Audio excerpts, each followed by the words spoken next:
ಇದು ನಿಮ್ಮ ಧ್ವನಿ.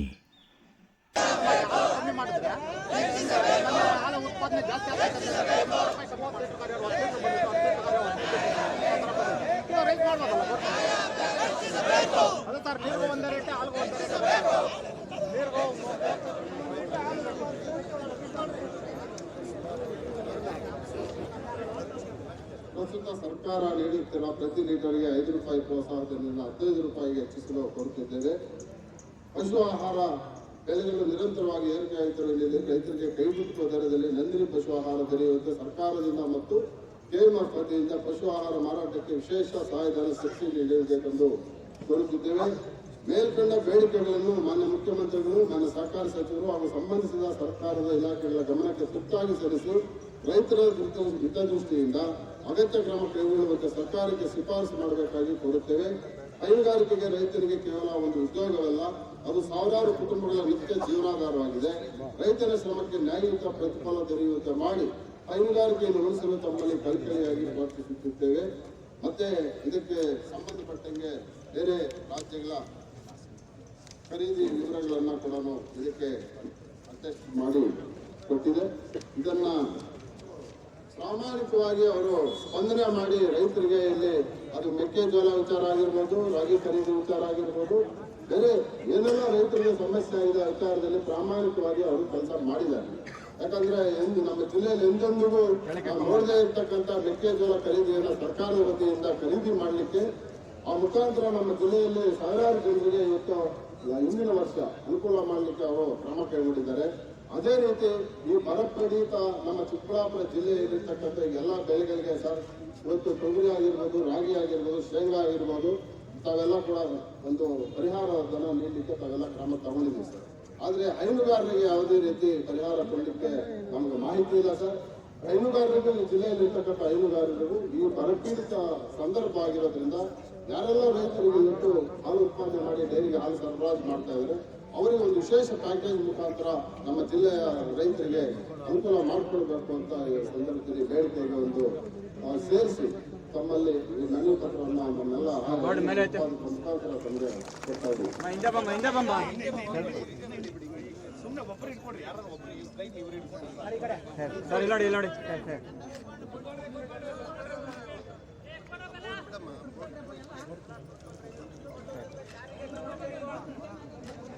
ಎಲ್ಲ ರೇಟ್ಗಳು ಜಾಸ್ತಿ ಆಗ್ತದೆ. ಆದರೆ ಹಾಲಿನ ಒಂದು ಇದಕ್ಕೆ ಬಂದಾಗ ಮಾತ್ರ ಹಾಲಿನ ರೇಟ್ ಯಾರು ಹೆಚ್ಚೋದಕ್ಕೆ ಯಾರು ಕೂಡ ನಮ್ಮ ಸರ್ಕಾರಗಳು ಯಾವುದೇ ಸರ್ಕಾರಗಳು ಮುಂದೆ ಬರ್ತಾಯಿಲ್ಲ.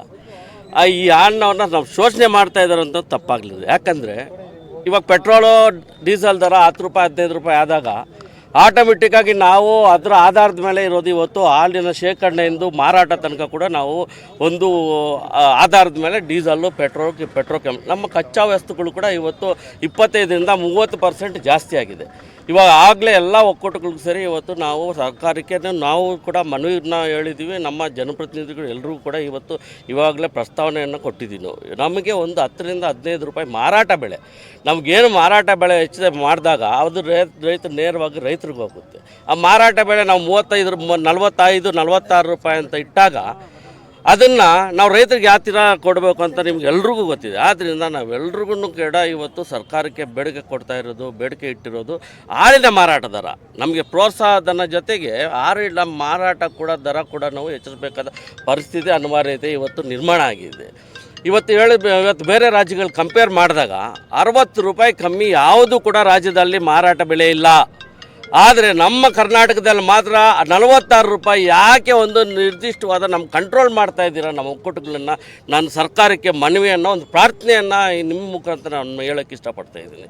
ಯಾಕಂದರೆ ಇವತ್ತು ಎಲ್ಲ ಬೆಳೆಗಳು ಕೂಡ ಇವತ್ತು ಗೊಬ್ಬರ ಆಗಿರ್ಬೋದು, ಬೀಜ ಆಗಿರ್ಬೋದು, ಅದರದ್ದೇ ಆದ ಒಂದು ವರ್ಷಕ್ಕೆ ಏನು ಜಾಸ್ತಿನೇ ಆಗ್ತಾನೇ ಇದೆ, ಕಡಿಮೆ ಅಂತೂ ಅವತ್ತು ಹೋಗ್ತಾ ಇಲ್ಲ.